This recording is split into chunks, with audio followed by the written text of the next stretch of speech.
Welcome back, ladies and gentlemen, to our second subsection of this module, where we are now going to speak of congruency and similarity. So, Unit 2, it's all about congruency and similarity and how we can use the properties to solve the questions that follows in this particular portion of the module.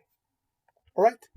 I believe once again we all have come to watch this video with open mind, clear minds. Leave all the stress that are revolved around us. I know it is there, but for the sake of understanding and for the sake of proactiveness, English, is that right? Yes.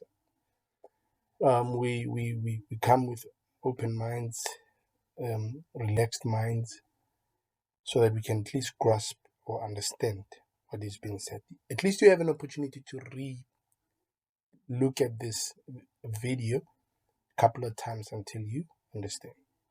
The important thing is you take notes as you do this. Very much important. Okay, let's dig in. When we look at similar triangles, firstly, let us look at what?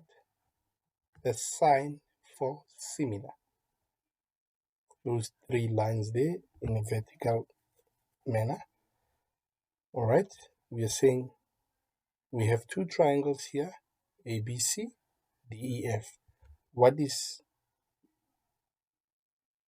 the most visible thing that we notice? It is that the triangles look exactly the same, but they differ in size, right? Okay, let's talk about that just now.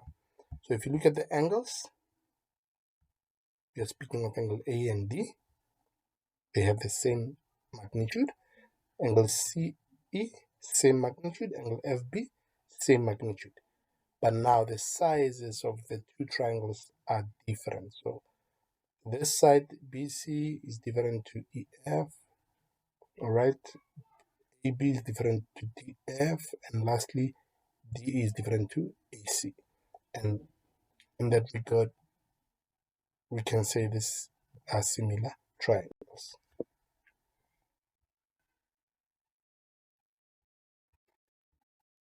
And congruency, on the other hand, look at the sign for congruency, three lines lying on the horizontal. Okay, so when you speak of congruent triangles, we have triangles which has got the same form, same size as well, but now the conditions differ. We are saying when we look at both of these triangles, one side of the first triangle will be the same as another side of the second triangle. And in this case, let's use the alphabets as we have named the triangle. So PR is the same as SU, PQ is the same as ST, and lastly RQ is the same as UT. And when you look at the angles as well, angle R is the same as angle U, angle X is the same, angle S is the same as angle P, and angle Q is the same as angle T. So we are saying all sides and angles are okay. Let's look deeper into the conditions of congruency of triangles. The one thing that we know is that they are exactly of the same size. So buckle up. Firstly, we speak of two sides and the included angle, which are equal. So when we look at triangle ABC and triangle DEF, we are saying AC, angle A, and line AB must be the same as DF as a line, angle D, and then DE as a line. So we're saying the two triangles have two sides and the included angles which are equal. So we can say that is side, angle, side. The next condition is three sides of the two triangles being equal. All right, let's get that laser. When we look at ABC, comparing it with DEF, you'll see that the one side, which is AC, is the same as DF, AB is the same as DE, and then BC is the same as EF. So the three sides of one triangle must be the same as the three sides of the other triangle, and we say that is side, side, side. Okay. Another condition that we speak of, it's when you have two included angles of one triangle and one side of that triangle being the same as two included angles and one side of that triangle. So in this case, we're looking at angle A being the same as angle D, line AB being the same as DE, and angle B being the same as angle E from both triangles respectively.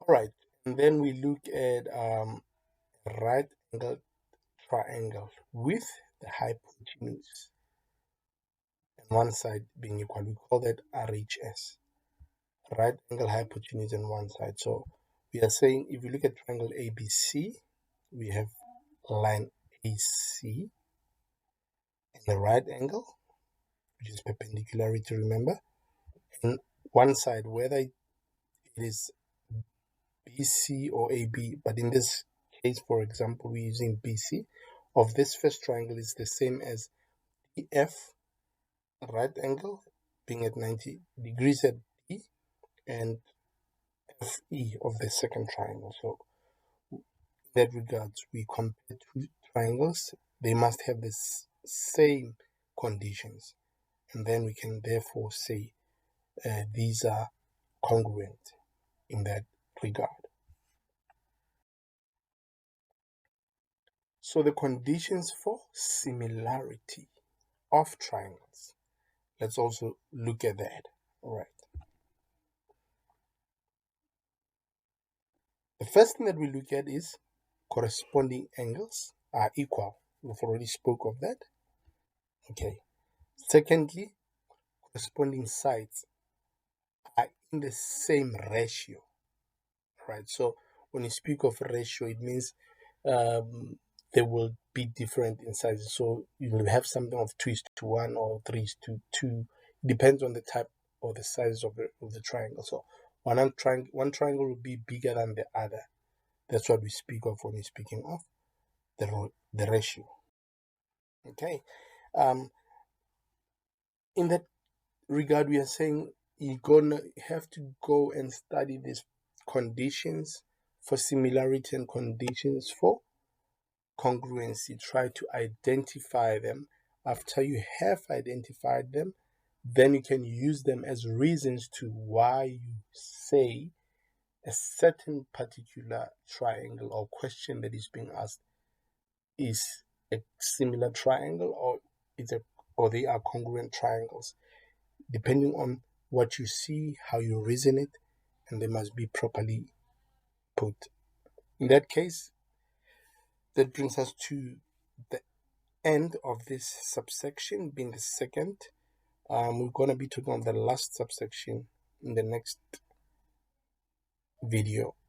But for now, complete assessment activity 7.3 on your book, and please go back to the video, revert to the video to see if there's anything that you have missed.